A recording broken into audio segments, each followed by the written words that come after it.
Mesdames, Messieurs, bonjour, merci de rester fidèles à Canal 3 Bénin. Les deux derniers partis politiques enregistrés à la Sénat ont obtenu leur récépissé provisoire hier soir. Au total, 8 partis sur les 9 annoncés ont obtenu ce précieux sésame en attendant bien évidemment l'examen de la validité des candidatures. C'est peu dire que ce fut laborieux pour l'ensemble des formations politiques, d'où la question de savoir pourquoi la mise en œuvre de la réforme du système partisan paraît si pénible pour la classe politique. Il a pourtant pensé et voté à cette question. Orden Aladati tentera de répondre ce matin et en direct du studio François Messan de Canal 3 Bénin. Le député Union Progressiste nous dira surtout comment le parti du Baobab a pu tirer son épingle du jeu. Orden Aladati, bonjour, merci d'avoir accepté notre invitation. Bonjour, cher Cette émission également retransmise en simultané sur Fraternité FM à Parakou, Kandi FM à Kandi, Dialogue FM un peu plus dans le Rhône là-bas, et puis bien évidemment Solidarité FM du côté de Djougou. N'oubliez pas, Canal 3 c'est aussi en direct sur internet sur le www.canal3télévision.com. Tanguy Agoy, bonjour. Bonjour. Honorable, bonjour. Bonjour, bienvenue à Canal 3 Bénin. Merci. C'est pratiquement une fête désormais. On a vu les partis politiques, en tout cas leurs représentants, poser désormais en photo avec les récépissés, comme s'il s'agissait justement d'un examen auquel on a réussi. Quelle image ou quel sentiment ça vous fait de voir de loin comme ça des partis politiques poser avec des photos, alors même que cela aurait été la plus normale des choses possibles? C'est une sensation. Il faut être dans le cas pour avoir ces sensations. Personnellement, j'ai suivi le processus au niveau de l'Union progressiste jusqu'à la Sénat. Ce n'est qu'à la dernière étape que j'ai quitté la Sénat, parce que pour aller dans la salle blanche ou dans la tente destinée donc à l'étude de la complétude des dossiers donc de l'UP, 2 personnes seules étaient autorisées à y aller. Donc la directrice administrative et une autre se sont chargées de cette tâche et nous nous sommes retirés. Et puis après, ce n'était pas à l'aise. On voulait bien nous assurer que notre dossier était complet. Vous savez, pour 3600 et quelques dossiers, vous avez beau mettre du sérieux à la tâche, on ne sait jamais ce qui pourrait se glisser. Quoique, c'est des équipes qui ont travaillé, vous contrôlez, vous faites, mais il y a un peu une petite dose d'anxiété qui a fait qu'à la fin, lorsque vous passez la première étape, vous dites ouf.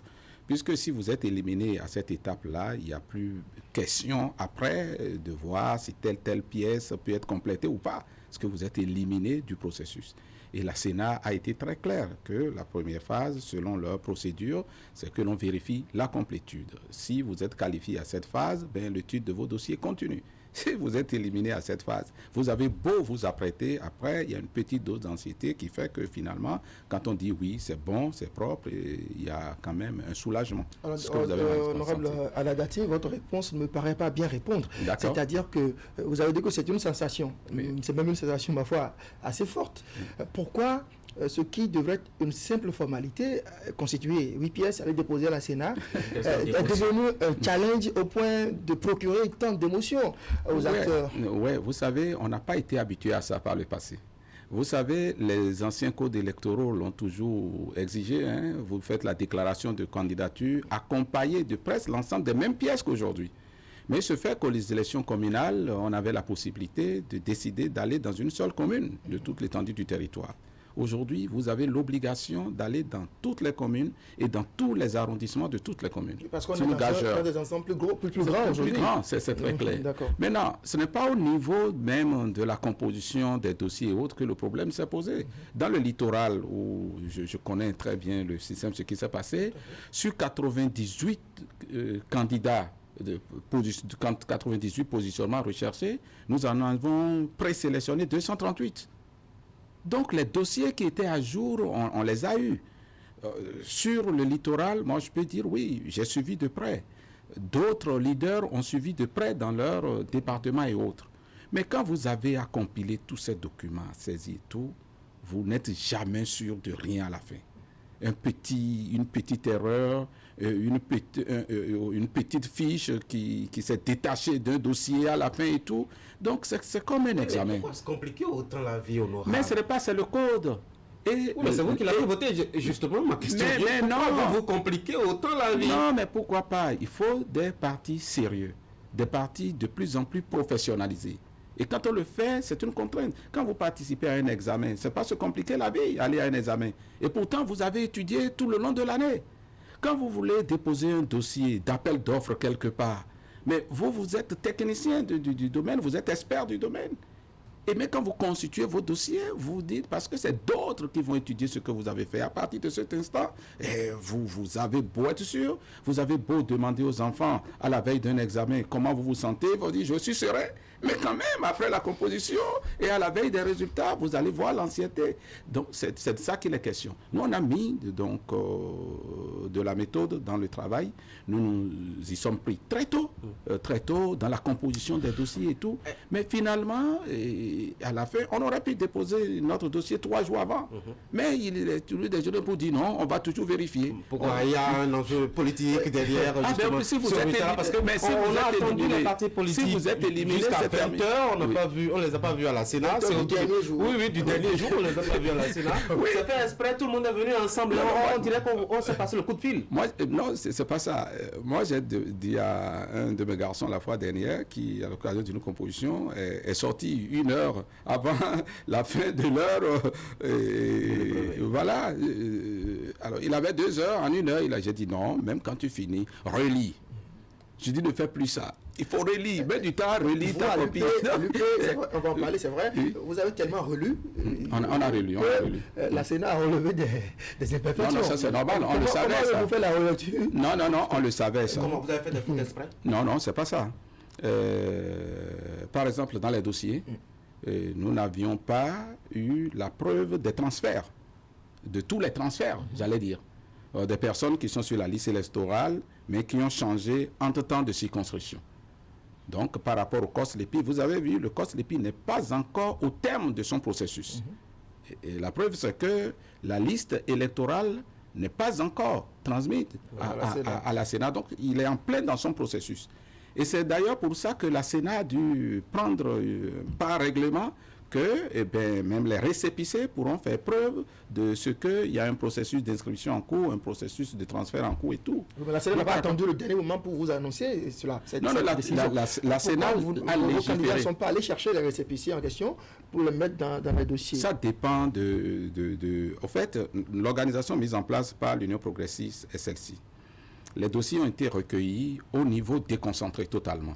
On a responsabilisé les départements pour le faire. Les départements ont reçu les dossiers. Il y avait un premier niveau de contrôle au niveau des départements. Naturellement, ça dépend de comment chacun a travaillé au niveau du département.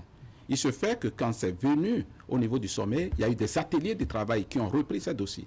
Naturellement, quand vous reprenez ces dossiers, vous voyez très bien que par endroit, il y a eu telle demande donc, de récépissé qu'on a fait convoyer globalement au niveau de la Sénat. Et la Sénat, dans son processus pour délivrer les récépissés, on l'a pas eu au même moment. D'accord? Donc ça dépend du moment auquel un département nous dit oui, nous avons besoin de ceci, nous avons besoin de cela. Le processus pour quitter le département vers le COS-LEPI, ce n'était pas maîtrisé de tout nécessairement. Donc il a fallu que donc, le parti prenne donc, de l'initiative par rapport à ça pour dire c'est ainsi, ici. Bon, donc amener, nous allons acheminer, donc c'est ça. Donc ça a pris du temps tout ça. Voilà. Par rapport à certains papiers, il y a des pièces qui sont venues jusqu'au niveau national avant que le contrôle ne relève que les noms ne sont pas identiques sur tous les actes. C'est pour ça qu'on dit, donc pour ça, il faut demander à tel candidat potentiel d'avoir à fournir un certificat d'individualité parce que vous êtes André Kossi Dossa sur votre acte de naissance, sur le casier judiciaire, on voit André Dossa. Par le passé, c'est des choses qui ont été tolérées par la Sénat. Mais à l'occasion des législatives dernières, ça fait partie des observations que la Sénat a relevées. Donc tout le monde se dit, la Sénat va juste dans ces détails, nous faisons attention. Prenez votre carte d'électeur. Vous allez voir que pour des questions de place, le COS-LEPI n'a jamais peut-être indiqué tous vos prénoms. Cette fois-ci, ça fait peur. On dit, mais vous êtes André Kossi-Dossa. Sénapon plutôt. André Sénapon, oui. Donc Dossa. Et le COS Lépi vous met André S. Dossa. Alors, ça fait de la crainte. Avant, c'est quelque chose qui passait naturellement, mais pour cette fois-ci, nous nous sommes sentis obligés d'aller faire un certificat d'individualité pour dire André S. Dossa veut dire la même personne que André Sénapon Dossa. Donc, c'est cette contrainte que nous nous sommes donnés, eu égard donc au sérieux, à la rigueur. Avec et sérieux, j'aime bien ces expressions. On revient à dire qu'avant, vous trichiez beaucoup, vous, les hommes politiques, et que, par exemple, on pouvait déposer un dossier à la Sénat sans son certificat de résidence, et la Sénat elle-même fermait les yeux, peut-être parce que vous interveniez en tant que leader politique. Le problème, il est où? C'est que lorsque vous êtes contrôleur ici, la rigueur avec laquelle vous faites le contrôle détermine l'attitude du personnel ici. Si vous êtes patron ici et que l'on remarque que sur un mois, vous êtes toujours le premier à venir au boulot à 30 minutes avant, vous allez voir que le personnel, sur le temps, viendra toujours à l'heure. C'est comme ça, les hommes sont ainsi faits. Lorsqu'on remarque, même là-bas, on n'attache pas trop de rigueur à cela, ça passe.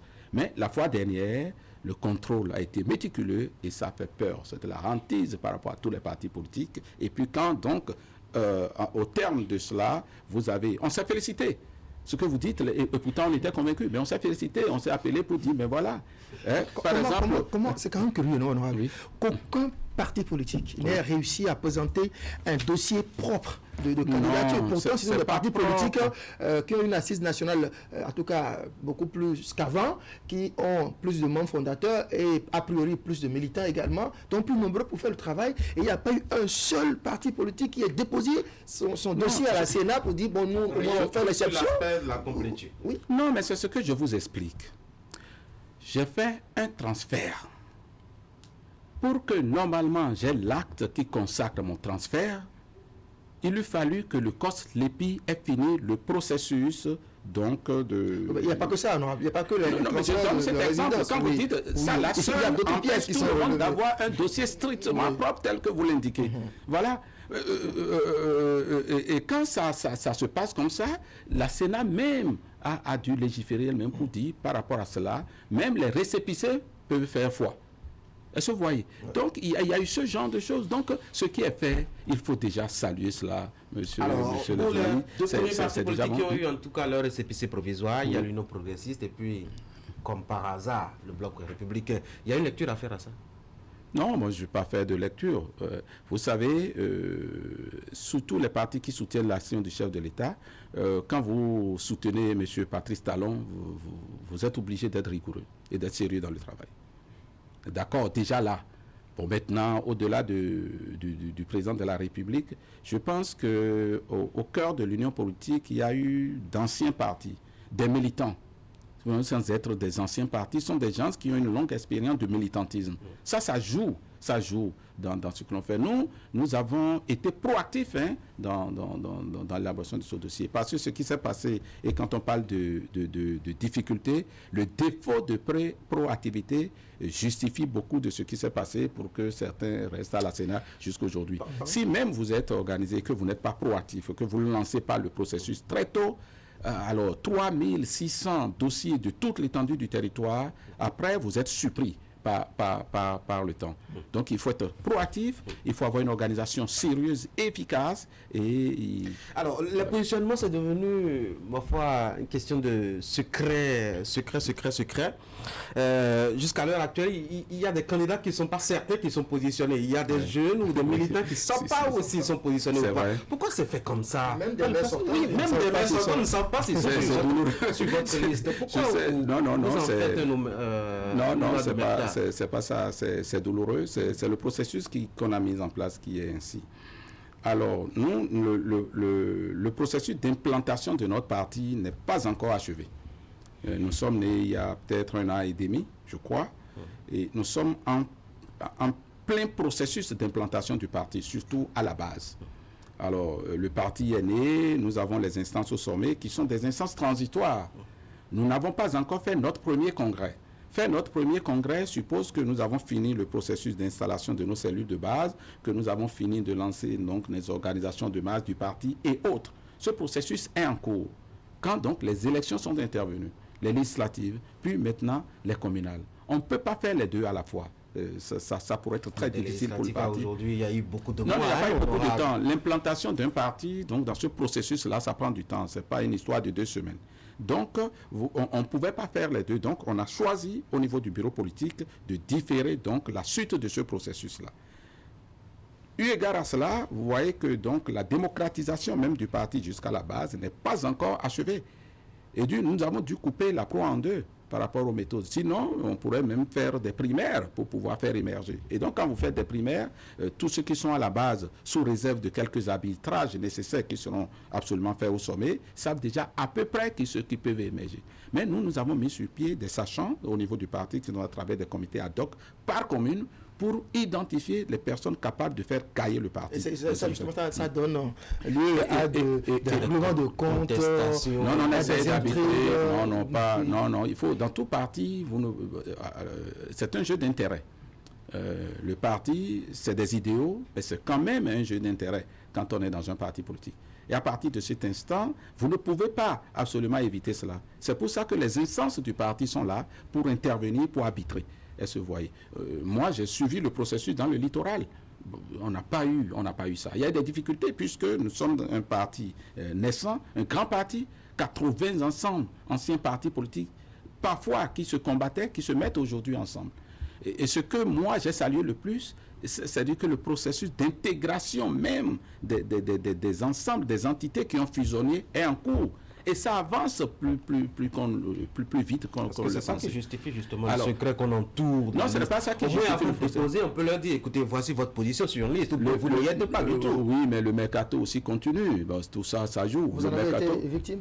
Ah ben vous voyez, attends, mais les week-ends, vous voyez parfois ce qui se passe, parce que l'UP, c'est un grand parti. Après, tout le monde a envie d'être positionné, et les pratiques d'hier hantent certains esprits encore. Donc, je ne suis pas sûr d'être positionné. Je prends mes dossiers et bagages et les jeux de chaises. Pourquoi vous n'êtes pas autant recruté que vos amis d'en face, c'est-à-dire les Républicains, par exemple? Nous avons recruté, nous, des militants. Et ce processus est en cours et notre base de données... Il semble en avoir recruté plus que vous. Pourquoi l'Union n'est pas aussi attractive que mais ce n'est pas une question d'attractivité. Nous vous disons que nous recrutons des militants. Mais maintenant, les jeux de chaises, nous ne voulons pas nous livrer à cela. Les jeux de chaises, on n'a pas voulu nous livrer à ça. Combien de femmes avez-vous positionné? Je saurais encore vous le dire, puisque vous avez dit que la liste... à la liste? Non, mais je n'ai pas envie de le révéler sur votre plateau. Dans le littoral, tout au moins, que vous avez géré. Vous avez positionné combien de jeunes, combien de femmes? Regardez, j'ai le rapport du littoral. J'ai le rapport du littoral. Non, mais vous n'allez pas voir le contenu. J'ai le rapport du littoral. Vos militants ont envie de savoir. Non, nos militants le sauront quand le bureau politique va le leur livrer. Moi, je ne suis qu'un militant du parti sur votre plateau. Ça sera bientôt, puisque de toutes les façons, le processus à la Sénat ne va pas durer une éternité. C'est douloureux pour nous-mêmes. C'est difficile pour vous de dire, oui, on a positionné des jeunes, tel nombre de jeunes, tel nombre de femmes. Mais imaginez ce qui s'est passé. Regardez, nous, depuis le 11 au soir, nous avons fini de faire contrôler du 11 à 12, dans la nuit du 11 au 12, la complétude de nos dossiers. Et puis, donc, le lendemain, vous avez vu, on a eu le récépissé. Mais il paraît que certains partis l'ont eu hier. Alors, en tant qu'est-ce qui s'est passé, certains sont restés dans la cour de la Sénat peut-être pour continuer à travailler sur leur dossier. Et déjà, vous mettez dans le domaine public, votre positionnement. Quand même, la question des élections, c'est une question aussi stratégique. Oui, mais la première étape est passée. Ça s'est passé depuis quand? C'est passé depuis quand? Est-ce que vous confirmez pas aussi? Vous avez dit, nous sommes aujourd'hui, maintenant, donc à partir d'aujourd'hui, peut-être qu'on... Les reproches qui sont faits à l'Union progressiste, c'est aussi de ne pas faire suffisamment de place à la femme et aux jeunes. Lorsque vous taisez et que vous maintenez, par exemple, le positionnement... Mais les militants ont été suffisamment préparés, mais c'est vrai que c'est douloureux. Pourtant, ils sont nombreux à vouloir savoir, à nous envoyer des questions, même là, sur ce plateau, qui veulent savoir mais qui sont ceux qui sont positionnés. Ils le sauront. Non, moi, je les invite, c'est douloureux. Mais nous sommes au cœur des militants, non? On n'est pas en dehors d'eux. Mais c'est nous sommes au cœur des militants, et c'est nos amis, c'est nos collègues. À la fin, c'est vous qui avez le dernier mot. Non, pas nous. Nous sommes, voilà, il se fait simplement que dans un parti, si vous avez la chance d'accéder à un certain Aujourd'hui, on a dit que c'est des comités ad hoc. Certains y sont membres, demain il y aura d'autres comités et c'est d'autres qui y seront membres. Donc si vous avez la chance de participer à ce genre de choses et que le parti indique une discipline, vous gardez la discipline. C'est pour des questions de sérieux, de tout, mais c'est pas pour ça. Ça sera bientôt et tout le monde saura sa position et nous allons. Je vais continuer à insister sur les positionnements, notamment sur la liste. Il y a une polémique depuis quelques 2 ou 3 semaines maintenant concernant justement les positionnements. Luc Atropo, on dit qu'il quitte le Boycon pour Cotonou. Vous êtes à Cotonou. Vous avez même coordonné justement les positionnements dans ce département-là. Mais qui vous a dit que j'ai coordonné? Vous êtes dans les... J'ai participé. C'est vous qui êtes allé le chercher à Boycon. Donc on est sur le plateau du matin que les militants peuvent avoir réclamé la présence de certaines localités. Est-ce que les populations de Cotonou, vous êtes responsable UP au niveau du littoral, ont demandé par exemple que vous allez chercher un oiseau rare, l'homme providentiel? Déjà, la consigne du parti, c'est de faire en sorte que soient positionnés sur les listes des personnes capables de nous faire gagner. Ça c'est les TDR que nous avons reçus. Les personnes, des militants capables de faire gagner la liste. C'est ça la consigne.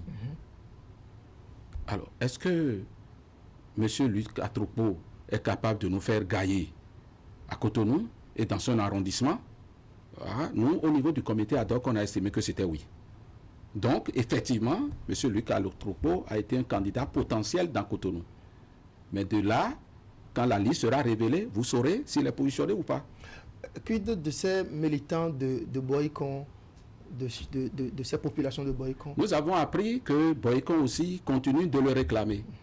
Comment ça s'est tranché quand on va rendre Qu'est-ce que vous l'avez répondu à Boycon? Nous avons dit que Luc Atropo est autant militant de Cotonou que de Boycon. Il est positionné dans le 13e arrondissement. Pourquoi vous n'auriez pas pu faire gagner le progressiste dans le littoral? S'il vous plaît? Vous, par exemple, n'auriez pas pu faire gagner le parti dans le littoral? Moi, je suis déjà député. Et le bureau politique a décidé que ceux qui sont déjà en poste, déjà électifs et autres, et qu'on donnait la place à d'autres. Donc, vous ne n'allez pas voir, parce que par le passé, vous aurez dû voir des ministres positionnés et tout. Je peux déjà vous dire qu'au niveau de l'UP, on n'a pas voulu ce genre de doublon. Quels sont les autres critères pour être positionné, notamment sur les listes à travers le Bénin? Capable de nous faire gagner. Quelqu'un qui a de l'influence, de l'envergure, capable de nous faire gagner dans son arrondissement les élections. Le 4 points Cotonou, un souhait de l'UP ou de Patrice Talon? Ah non, un souhait déjà de ceux qui ont travaillé, d'accord? Et vous verrez bientôt si ce souhait a été validé par le sommet du parti. Mais puis il est positionné dans le 13e arrondissement. Mais je vous dis qu'il était potentiel candidat et vous verrez si Luc Atropo est positionné et comment il est positionné. Garder le secret. Au-delà du positionnement de Luc Atropo, dites-nous quels sont les enjeux pour vous pour ces communales? Pour le pays, c'est majeur. C'est communal. Vous savez que nous sommes en pleine transition par rapport à la mise en application totale de la Constitution qui est en vigueur au pays actuellement et par rapport à la réforme du système partisan. Vous savez que très prochainement, les partis politiques seront financés. Et quand vous interrogez la loi sur le financement public des partis politiques, vous voyez très bien que la cagnotte qui sera mise en place par le gouvernement de la République sera attribuée à 40% proportionnellement au nombre de députés et 60% proportionnellement au nombre d'élus communaux. Donc c'est un enjeu pour l'Union progressiste de continuer à demeurer le premier parti du pays parce que plus vous avez de l'envergure par vos élus, plus la part qui vous revient dans le financement public est significative. Ça, c'est fondamental pour nous. La présence des forces Corée pour un Bénin émergent dans le jeu ne devrait-il pas vous amener à revoir vos ambitions à la baisse? Non, vous avez été promis au thème d'une élection, plus ou moins, entre guillemets, match amical. Cette fois-ci, il y a quand même l'opposition. Vous pouvez être premier d'une élection à 90% et être premier après à 75%. L'ambition d'être premier, cette ambition-là, elle demeure. Est-ce que vous voyez? Ça veut dire que ce que vous avez partagé à 2, quand vous avez à le partager à 3, à 4, peut-être que ce ne serait pas avec les mêmes unités, mais ça ne veut pas dire que cette position que nous ambitionnons, nous puissions l'avoir. Et ça demeure notre ambition. Et voilà. Donc, il y a cet enjeu-là qui est au niveau d'abord d'avoir les moyens pour faire fonctionner le grand parti que nous sommes, parce que ça nécessite, et puis les contributions des militants, les cotisations des élus et tout ne suffiront pas pour donner au parti vraiment l'envergure qu'elle ambitionne. En dehors de ça, vous savez que nous aurons les élections générales.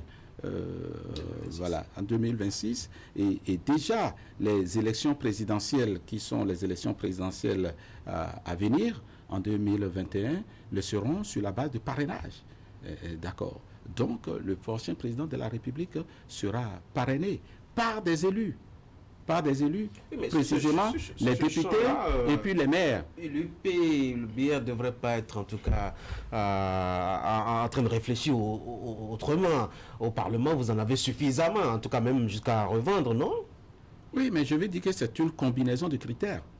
Si nous avons une meilleure représentativité donc dans le parrainage du nouveau président de la République, et ça politiquement, ça compte ça. Donc, il faut travailler. On ne peut pas se satisfaire en disant si l'UP est au Parlement et n'a aucun maire demain, à quoi sert-il d'être au Parlement si nous n'avons pas de l'ancrage terrain? Ça veut dire que si vous n'avez que des députés et que vous n'avez aucune mairie que vous contrôlez, vous n'êtes pas un grand parti. Donc, nous disons que nous sommes un grand parti et nous ambitionnons le demeurer. À partir de cet instant, tous les maillons de la chaîne politique, nous devrions l'investir. Et c'est à cela que nous travaillons.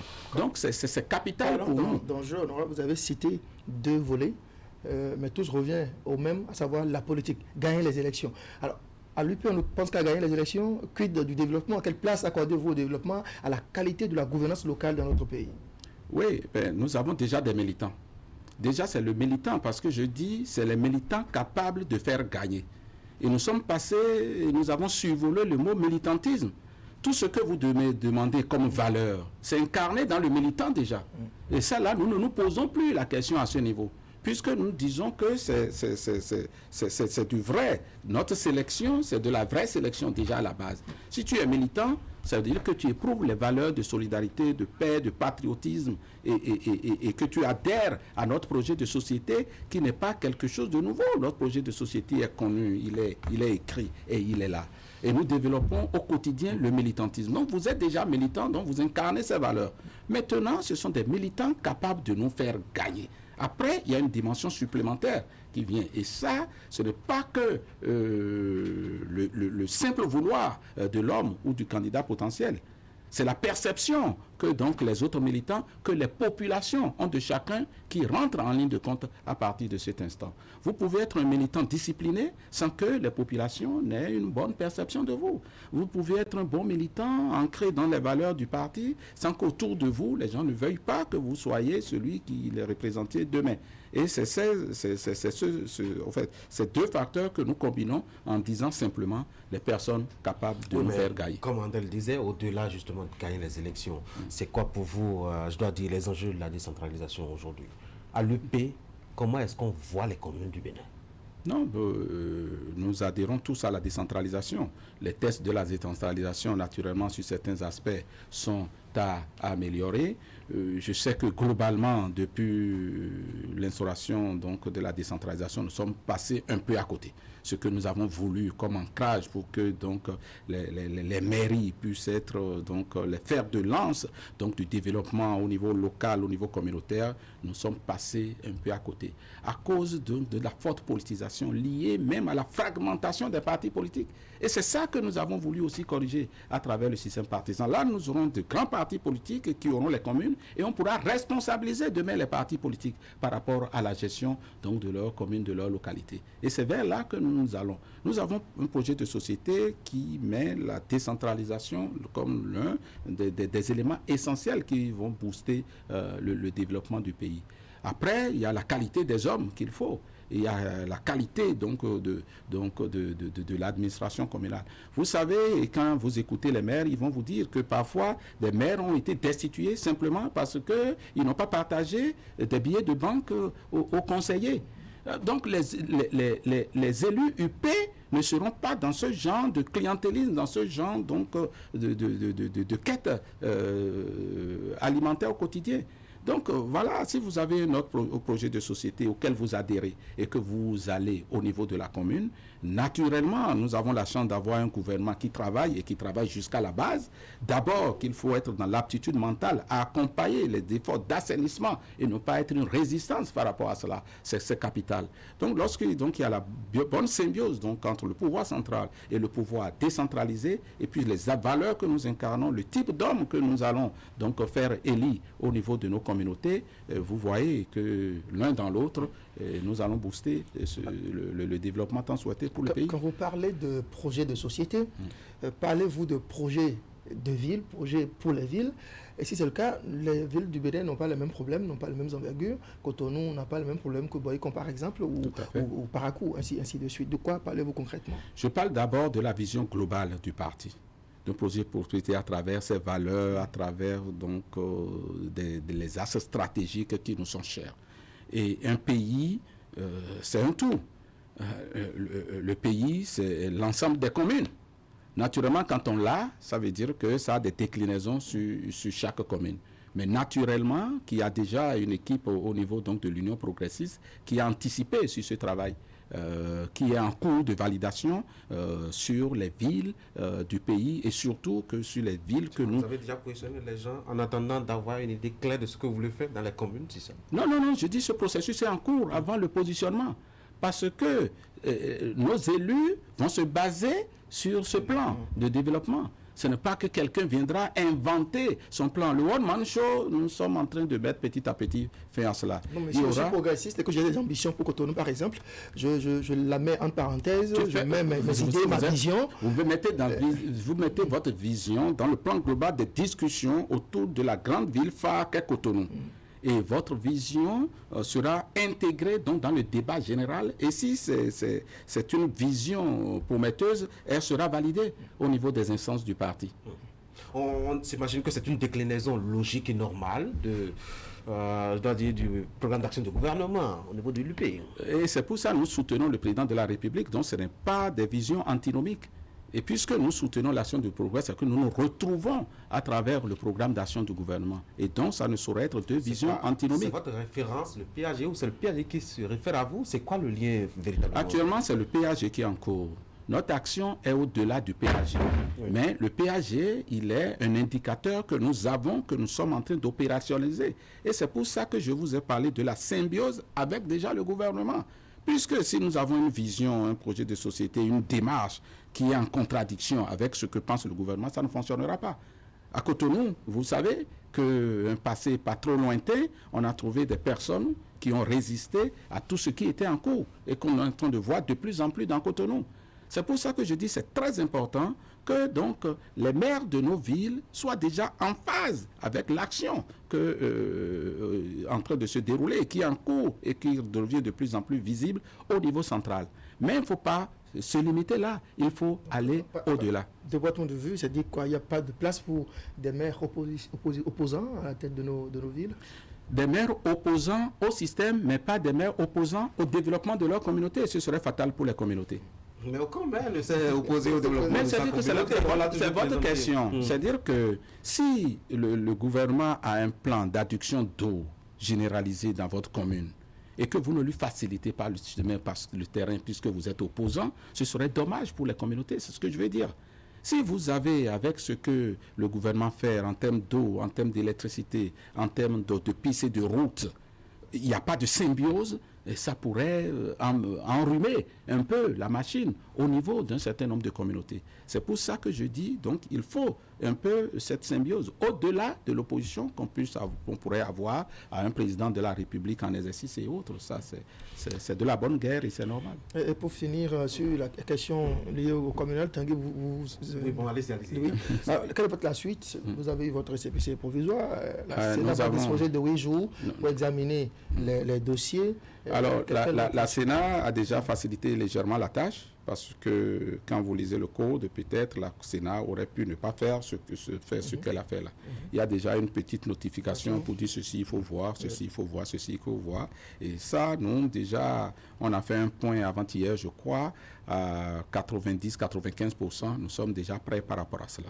Nous nous attendions à d'autres remarques après, surtout pour ce qui concerne les transferts et quelques quituges. Et voilà, donc à partir de ça, nous avons attaché du prix à faire quelque chose. Déjà dans le classement des dossiers, les pièces qui manquaient à certains dossiers, dont on sait qu'elles peuvent être difficiles à obtenir, nous avons simplement écarté ces dossiers-là. C'est-à-dire que si c'est des questions de récépissé pour le transfert, on peut se dire le COSLEPI est là, le processus continue et tous les jours, le COSLEPI finit et met un certain nombre donc, de récépissés, demandes de transfert à notre disposition. Ça, ce n'est pas grave, nous allons les intégrer dans les dossiers. Mais ceux dont les dossiers n'ont pas eu, par exemple, de certificat de nationalité et autres, nous avons fait attention à ne pas les mettre. Puisque, quand je vous ai dit à Cotonou, on avait besoin de 98 dossiers, on a eu 238 dossiers prêts. À partir de ça, au niveau du sommet, on n'a pas envoyé tout ça. Mais par arrondissement, nous avons envoyé un certain nombre de dossiers requis et une dose au tiers au moins de réservistes. D'accord? Donc, tous ces dossiers-là sont au siège. Et quand au finish, on a vu qu'un dossier qu'on a positionné jusqu'à un certain délai, et c'est là aussi le retard. Vous avez positionné des personnes. Après, les dossiers sont venus. Et quelqu'un qui est bien positionné, vous remarquez qu'il y a telle pièce qui manque dans son dossier. Vous êtes obligé de lui donner un délai pour que la personne puisse se mettre à jour par rapport à ça. Mais on a eu un deadline au terme duquel même les personnes bien positionnées sur certaines pièces, si ce n'est que les demandes de transfert, nous avons laissé passer, c'est ce que vous avez vu.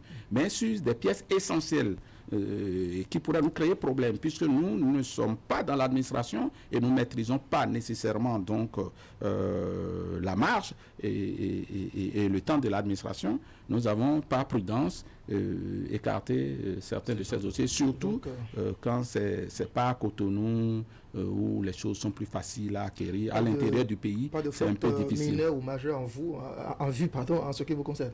Non, c'est-à-dire qu'on peut faire des observations que nous avons corrigées. C'est pour ça que le code électoral, pour éviter cette histoire où ça a été une mort subite, on a donné 72 heures ouvrables.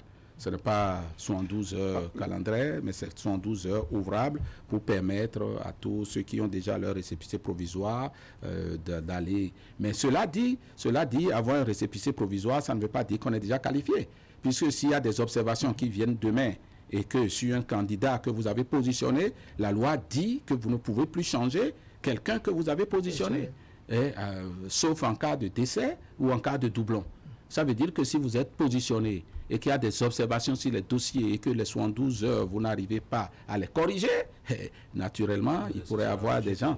Et c'est pour ça que quand on aura le récépissé définitif, nous allons encore... faire d'autres photos. Nous allons faire d'autres photos. Nous allons faire d'autres photos. On espère qu'on l'aura. Ce scrutin, et pour le gouvernement, sans doute aussi, c'est que le caractère inclusif, c'est de faire en sorte qu'enfin les élections redeviennent une fête démocratique. Et chez nous, on a vu que des partis d'opposition également ont déposé leur dossier, même si actuellement, me semble-t-il, il y a le MPL qui n'a pas pu le faire et qui a saisi les juridictions compétentes en la matière. Est-ce que vous avez le sentiment que nous allons vraiment vers une élection inclusive? Non, les élections, l'inclusion, si c'est la participation de tout le monde, d'accord. Puisque un processus électoral, je l'ai toujours dit, je ne vais pas changer aujourd'hui, nécessite des règles. Et si vous êtes dans les règles, vous êtes dans les élections. Si vous n'êtes pas dans les règles, vous n'y serez pas. Moi, je n'ai pas d'état d'âme par rapport à ça. Quoique ce soit un souhait pour moi, que tout le monde puisse... Quand les règles changent d'une élection à une autre, ça mais devient ce n'est difficile. plus... Ça devient difficile. On a vu qu'avec les élections législatives, c'était vraiment rigoureux, serré et précis. Mais là, maintenant, on a fait parler d'ouverture, etc. Quand les règles changent comme ça, les partis politiques ne peuvent pas aussi être... Mais ce n'est pas fondamental. Si c'est plus dur et qu'on dessert, c'est tant mieux, non? On n'a pas durci les règles. Pour ce qui est advenu au niveau des législatives, vous savez que nous sommes dans un contexte global de réforme politique et institutionnelle. Donc on ne peut pas garder les mêmes règles quand on est dans une ambiance de réforme politique et institutionnelle. Nous sommes en train de revoir la gouvernance de notre pays à tous les niveaux structurels de notre économie, de notre vie politique et tout. Donc on ne pouvait pas regarder les anciennes règles comme telles. Alors, depuis que ces réformes nouvelles ont été instituées, nous avons desserré en bien. Puisque la fois dernière, c'était la mort subite, vous déposez, vous ne pouvez pas changer. On dit qu'on change aujourd'hui, ça ne devrait pas être un problème. Donc, ça ne peut pas dire qu'on change tout le temps. Ça fait beaucoup plus de concurrents, non? Voilà, on ne peut pas dire qu'on change tout le temps quand on l'a fait comme ça. Est-ce que vous voyez? Donc, que tout le monde ait pu accéder à cette première étape, je dis c'est bien, mais j'espère que chacun a pu vraiment bien composer son dossier pour que, au finish, qu'on ait assez de partis qui aillent toujours. Puisque ce qu'on ne sait pas, quand on fait les élections, vous y allez et que vous ne gagnez pas, après c'est mieux. Ne pas permettre à quelqu'un qui a envie de compétir de le faire, c'est ça qui peut être cause de cristallisation, de frustration, ce que nous avons bien compris et observé au niveau des législatives passées. Et je pense que le gouvernement a joué sa partition, puisque nous avons eu beaucoup de facilitations. Et quand j'observe la Sénat peut-être elle-même dans cet élan de facilitation.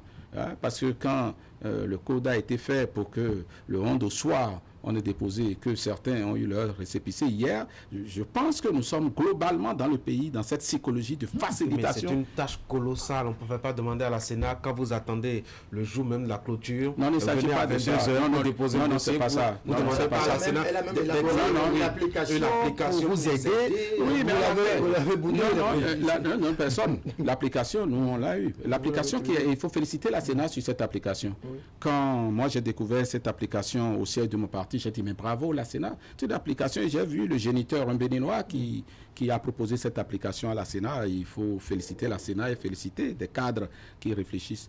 Alors, donc c'est une application, vous entrez les données, et puis au fur et à mesure, vous êtes en communion directe avec la plateforme de la Sénat qui vous dit le niveau de traitement de vos dossiers.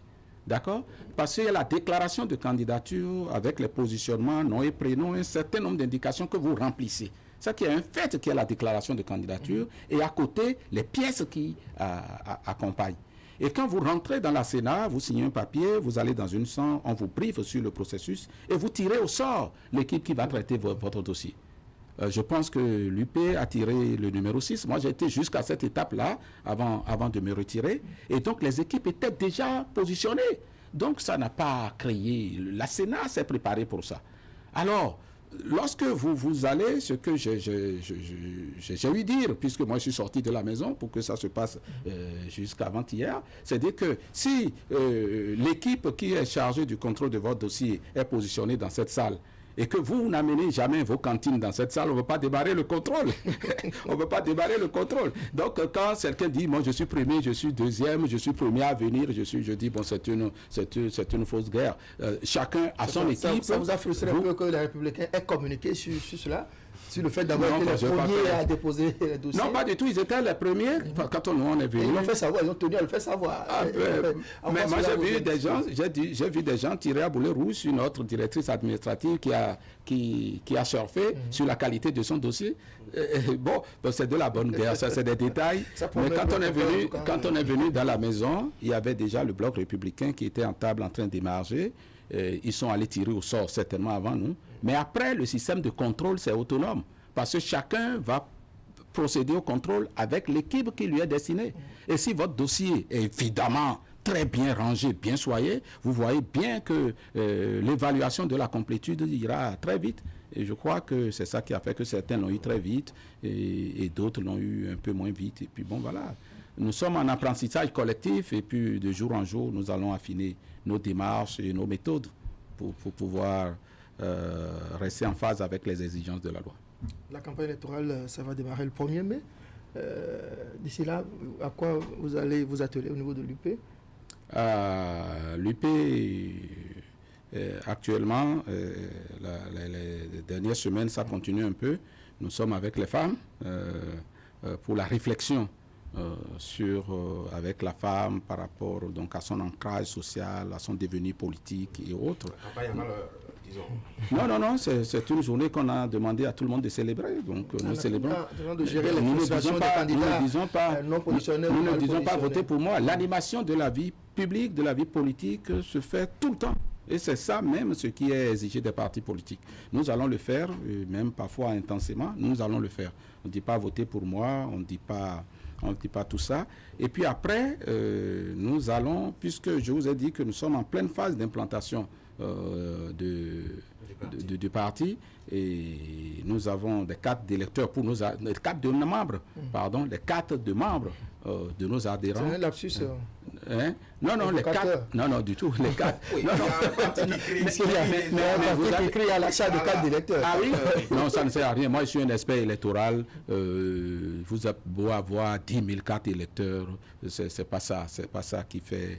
Non, c'est pas. Ah oui? Non, je peux avoir 10 000 cartes électeurs. Et puis, voilà, non, c'est pas ça. C'est pas ça qui fait la fraude électorale, fondamentalement. Qu'est-ce qui fait la fraude? Ah, nous, on a étudié. Il y a plusieurs. Vous avez prévu votre mécanisme de fraude? Non, on n'est pas dans ça. Dans quel intérêt avez-vous étudié? Vous voyez, non, mais dans le cadre de l'expertise électorale, on vous dit tout ce qui est bien, tout ce qui est mauvais pour pouvoir mieux observer les élections. Vous ne pouvez pas être observateur sans savoir comment les gens fraudent. Vous ne pouvez pas bien observer. Donc, nous, on a appris ça, on connaît.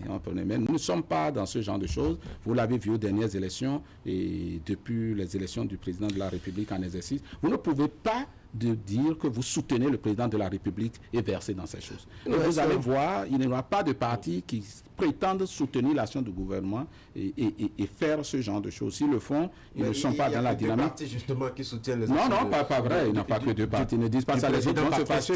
Les autres vont se passer. Qui s'accusent réciproquement d'avoir des intentions. Il n'y a pas que deux. Il n'y a pas que deux. Il n'y a pas que deux. Il y en a plein de partis. Vous reconnaissez, vous autres, les Moël, UDB, qui soutiennent le PPRD. Ils se sentent rejetés, notamment le PRD, qui se sent rejeté par les autres formations politiques.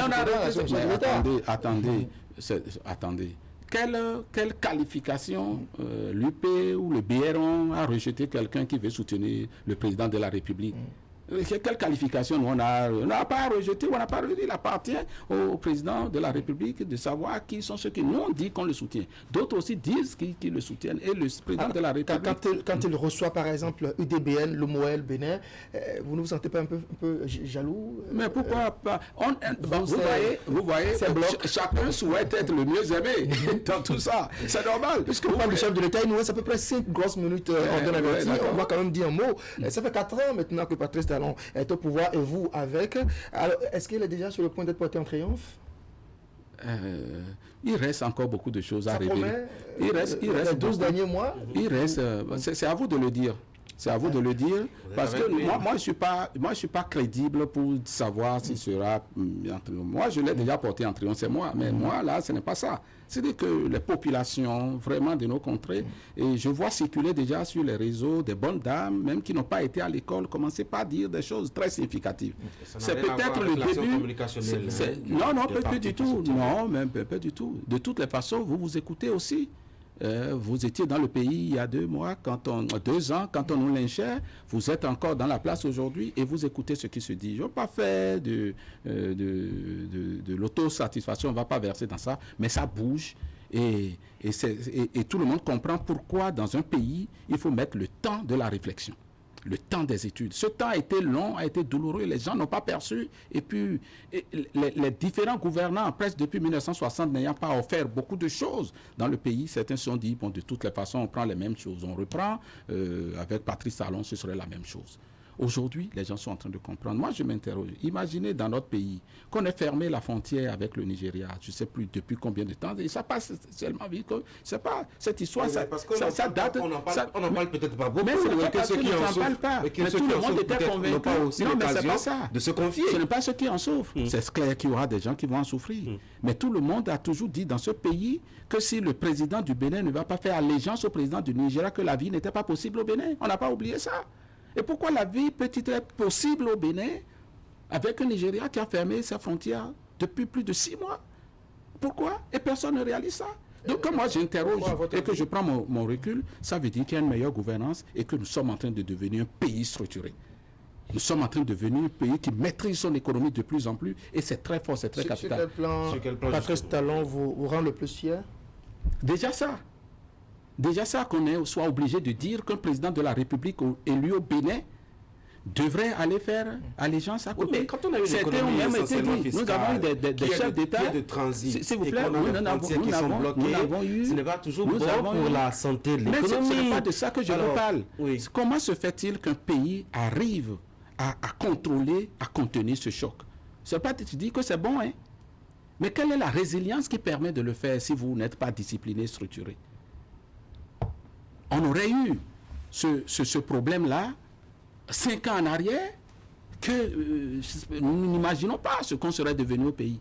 Et quand ça se passe comme ça, il faut dire oui, quelque chose se passe et le reconnaître. C'est de ça que je parle simplement. Maintenant qu'on ouvre les frontières demain, il faut y travailler. Donc c'est ce que je dis. Quand le plan de l'électricité, et si vous allez dans les couloirs, le Nigeria, il reprend ce qu'il y a à Côte d'Ivoire qui nous donnait de l'énergie. Et ça, nous n'avons plus l'assurance de tout ça aujourd'hui. Et pourtant, nous avons l'énergie en continu. C'était impossible il y a 5 ans dans ce pays. Et ça, c'est manifeste, il faut le voir. L'eau, j'ai vu sur WhatsApp, on a un monsieur dit, oui, voilà, les populations qui ont puisé de l'eau, qui ont été prendre dans une mare de l'eau, pas... c'était pas ça. Non, on a dit que c'était à Kétou, non, vers Pobet, et que ça s'est passé. Et on dit, voilà, on nous dit qu'il y a de l'eau partout, et voilà ce que nos populations boivent. Mais ces populations ont bu cette eau-là depuis 1960. Si chacun avait fait ce qui est en cours aujourd'hui, il n'y aurait pas ces images pour montrer qu'il y a ces... Voilà. La prétention, c'est qu'il n'y ait plus ces images. Il y a une sorte de proclamation, justement. Non, mais laissez la fatalité. Non, personne ne dit ça. Personne ne dit ça. Que c'était regardez, non. Ça, c'est de l'intoxication. Le président lui-même a revu un peu ses ambitions. Il a dit clairement, pour dire d'ici 2021, il va finir avec la question de l'eau. Il a dit que c'est devenu un peu plus délicat, donc on se donne un peu plus de temps pour ça, pour arriver à bout. Puisque systématiquement, qu'est-ce qu'il y avait en place? En énergie, je vous ai dit, on était à une capacité de production de 0 pointé, on n'avait rien. D'accord? Moi, je vous ai dit, j'ai parlé de l'économie par rapport au Nigeria, pour ne donner que cet exemple. J'ai donné de l'eau, j'ai parlé de l'électricité. Et aujourd'hui, nous sommes à Cotonou. Vous regardez un peu autour de vous. Mais c'est de ça qu'il est question. Et de jour en jour. Ce n'est pas suffisant, ce n'est jamais suffisant. Et je ne suis pas encore satisfait. C'est pour ça, quand vous m'avez dit comment je le perçois, je dis, je ne suis pas encore satisfait. On doit pouvoir continuer dans cet élan. Et continuer aujourd'hui, continuer demain, continuer après. Voilà, c'est ce que je pense. Et je pense qu'on ne s'est pas trompé en ayant confiance. S'il vous plaît. Comment vous célébrez le 80e anniversaire à l'UP? Non, dans la sobriété, comme d'habitude. Il faut le faire dans la réflexion, pour que le PAG aille à son terme. Il nous reste encore 1 an pour révéler encore d'autres choses. Il faut encourager. S'il vous plaît. C'est quoi les priorités des 12 mois qui viennent? Non, je ne suis pas au gouvernement. Oui, mais vous avez l'oreille. Attention, justement. Non, je ne suis pas. On est en matière très proche, Michel. On est en matière logique. Il a pu s'ouvrir à vous, il a pu vous. Non, pas du tout. Non, on est en matière logique, on suit son action. Et nous sommes en matière logique. Et moi, j'ai le projet de société Nouveau Départ et qui est avec moi. Si vous ne l'avez pas, je vais vous en donner un exemplaire que je fouillette chaque matin pour voir où est-ce que nous en sommes. Après, j'ai le programme d'action du gouvernement. Je sais qu'il y a beaucoup de choses qui sont entamées et qui sont en cours et qui ne sont pas encore mis donc à la face du monde. Et il le faut très vite. Et c'est à ça que je pense. Hein. J'ai souffert. Le scrutin de 17 mai pourrait-il être un test pour 2021? Pour 2021. Vous permettre d'aviser? Ça dépend. Si ça devait être un test aujourd'hui, vous entendez ce que les gens disent de Patrice Talon. Ils disent quoi de lui? Ils disent qu'ils ne savaient pas. Et qu'on l'a vitriolé pour rien. Qu'on nous a insultés pour rien. Et qu'il est possible que des gens se viennent au pays, quelqu'un qui quitte le milieu des affaires et pense au bien-être jusqu'au fin fond du pays et que ce n'était pas évident. Et que c'est un plan qui est structuré et qui se développe sur toute l'étendue du territoire. La question en est de ça. Est-ce que voilà, ça les gens le disent de plus en plus. Oui. Les gens le disent de plus en plus. D'aviser. S'il vous plaît. Est-ce que 17 mai vous permettra d'aviser? C'est pas vous. Moi, j'ai j'ai mes convictions par rapport à ça, j'ai mes souhaits. C'est quoi vos avis? Moi, mes souhaits, c'est que le continue. Pas tout à l'heure en pile.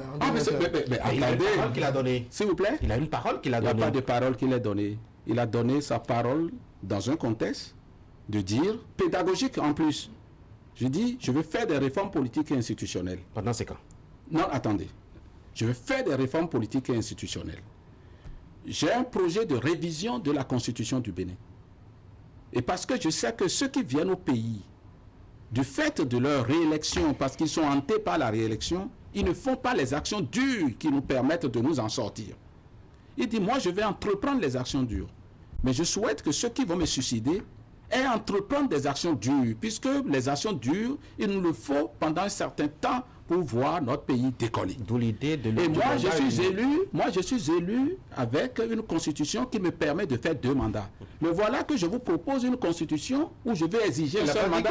Pédagogiquement, je vous explique, pédagogiquement, je fous pour montrer que c'est possible de faire un, je fais un. Vous avez rejeté tout ça. À quoi je devais m'en tenir? Moi, je ne souhaite pas. Moi, je ne souhaite pas. Et tous ceux qui veulent le développement ne devraient pas souhaiter que M. Patrice Talon reste sur cette position. Tant pis pour la parole donnée. Quelle parole? Je dis, c'est pour le pays là. Qu'est-ce que vaut une parole si même elle était donnée? Et je vous explique le contexte qui n'est pas celui-là. Mais supposer qu'elle a été donnée, mais que vaut une parole face à ce qu'on est en train de voir? Alors, moi je ne pose pas les questions. Est-ce que l'œuvre entreprise là, c'est déjà temps pour arrêter ça? Moi je ne sais pas. Mais cela dit, ce n'est que moi, mon souhait. Nous n'en sommes pas là. Ce qui me préoccupe aujourd'hui, c'est que le PAG, il nous reste encore 1 an. Ce qui reste à faire, qu'on le fasse bien. Viendra le temps de l'évaluation et vous allez me reposer la question. Et s'il faut rentrer dans des actions de lobbying, s'il le faut, pour que cette marche... Nous sommes au thème de cette émission. Vous avez sans doute un message à l'endroit de vos militants, notamment ces candidats positionnés ou pas, mais qui l'ignorent pour le moment, et qui sont vraiment stressés. C'est très dur. C'est-à-dire que... Mais avant, dites-moi rapidement, quel candidat, potentiel candidat, dans 3 ans, avez-vous tenté d'arrêter, de faire, comment disons, pas positionner, pour l'empêcher de développer ses ambitions pour peut-être... Présidentielle? Législative, je dis. Ah, législative? Ah non, je ne suis pas... Non, il nous a revenu que les députés ou ministres à qui on a confié ces tâches l'ont utilisé plutôt pour empêcher des ambitions d'éclore dans les différentes localités. Ah oui? Non, ce n'est pas. C'est contre le mandat que nous avons reçu. S'il y a des gens... Non, on ne fera pas ça. Non, c'est de la politique. C'est la politique aérienne. On ne va pas se mettre dans ça. Les gens qui montent et qui ont de l'envergure, quand vous vous mettez ensemble, vous gagnez. Voilà, il faut se mettre ensemble. De toutes les façons, c'est le parti qui tranche. Au moment où on faisait le One Man Show, ce genre de guerre, de clocher était possible. Aujourd'hui, c'est le parti. Le parti va trancher tout ça. 10 000 fleurs peuvent s'épanouir. Le parti va arbitrer. Donc, il n'y a pas de problème. Donc, je dis aux militants, puisque c'est de ça, et aux Béninois. Parce que ce problème-là concerne tous les partis politiques presse, dans des dimensions diverses, de patienter. Nous sommes dans un processus que nous allons évoluer. Et on ne peut pas faire de l'omelette sans casser des œufs. Ce que nous ambitionnons, c'est d'avoir des partis d'envergure nationale. Et la réforme qui est mise en place vise cela. Le processus n'est pas fini. J'espère que tous ceux qui ont pu avoir le sésame du récépissé provisoire vont avoir le définitif pour que la compétition soit suffisamment ouverte. Je demande simplement aux militants de patienter. Bientôt, on connaîtra les positionnements. Et ceux qui pensent qu'ils ont de l'envergure pour pouvoir être positionnés, qui ne seront pas positionnés à leur goût ou qui ne seront pas du tout, faut dire, le militantisme ne s'arrête pas à un positionnement ayant un avenir après les élections quand on est dans un parti politique. Ce que je l'ai dit aux militants, à tous les Béninois, la compétition qui s'ouvre sera une occasion de nous réconcilier avec nous-mêmes. Nous avons eu beaucoup de déchirures à l'occasion des élections législatives dernières. Il faudrait que la fête qui leur a un peu manqué à l'occasion des législatives dernières, qu'on puisse la faire en contrôlant la circulation de l'argent. La réforme aussi, ça passe par ça, et que de plus en plus, on aille vers le développement. L'argent qui était circulé par le passé, qui ne circule plus beaucoup aujourd'hui, tout le monde voit de plus en plus dans quoi cet argent-là, il va pour notre bien-être collectif. Ce que je voudrais dire, que l'avenir est prometteur pour le pays, et je vous dis que dans 2 ans, dans le pays, les pays de la sous-région viendront au Bénin se demander, ils viendront sur vos plateaux et vous verrez les personnes au niveau de la communauté ouest africaine, au niveau de la communauté africaine, demander de plus en plus, Béninois, comment vous allez faire. Donc c'est une fierté pour nous qui a commencé et ça va se renforcer. Merci beaucoup, Orden Lalatine, député Union Progressiste à l'Assemblée nationale. Merci d'être passé sur ce plateau. Merci Tanguy Agoy de m'avoir accompagné, chers amis les spectateurs. Je vous souhaite une excellente journée dominicale. Vous suivrez à 13h le grand format avec Idrissou Boukari. Au revoir. Merci.